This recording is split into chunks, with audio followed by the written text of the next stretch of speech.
આજે હું 21મી સદી રબારી સમાજ પરિવર્તન અને શિક્ષણ વિશે મારા વિચારો વ્યક્ત કરું છું, તો એ આપ ધ્યાનથી સાંભળજો.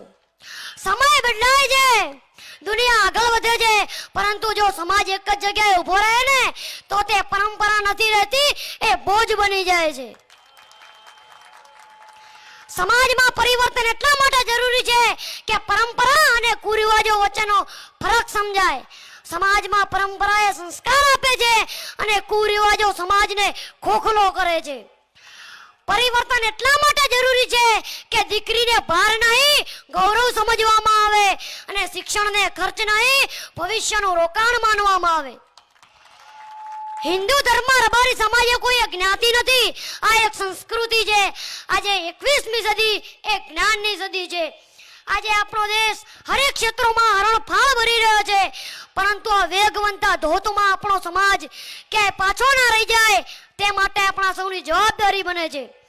મિત્રો, વિચાર તો કરો, આ આપણું રબારી ગોપાલક ટ્રસ્ટ 1975માં બનાવવામાં આવ્યું અને તેમાં શિક્ષણથી ઓળખાય તેવા દીર્ઘદ્રષ્ટિવાળા વડીલોને આજે હું નમન કરું છું.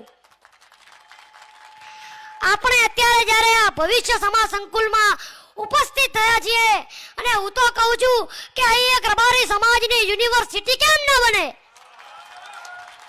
આપણે બધા પૈસે ટકે સુખી સમૃદ્ધ છીએ, પરંતુ હવે બીજા સમાજોની હરોળમાં ટકી રહેવું છે તો જરૂર છે શિક્ષણની.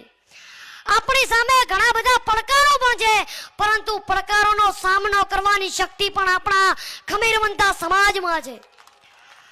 આપણો સમાજ થોડા સમયથી વ્યસન, ખોટા દેખાવડા અને અંધશ્રદ્ધા તરફ આડે રસ્તે ચડી ગયો છે અને આ બધી જ બાબતોથી બચવાનો શ્રેષ્ઠ ઉપાય છે ફક્ત શિક્ષણ.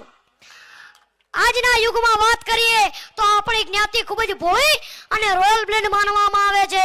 એટલે જ એક કવિએ કહ્યું છે કે રબારી નથી ભ્રષ્ટાચારી, નથી વ્યભિચારી, નથી વિકારી, નથી શિકારી, નથી મન ભિખારી, એ જ અમે રબારી.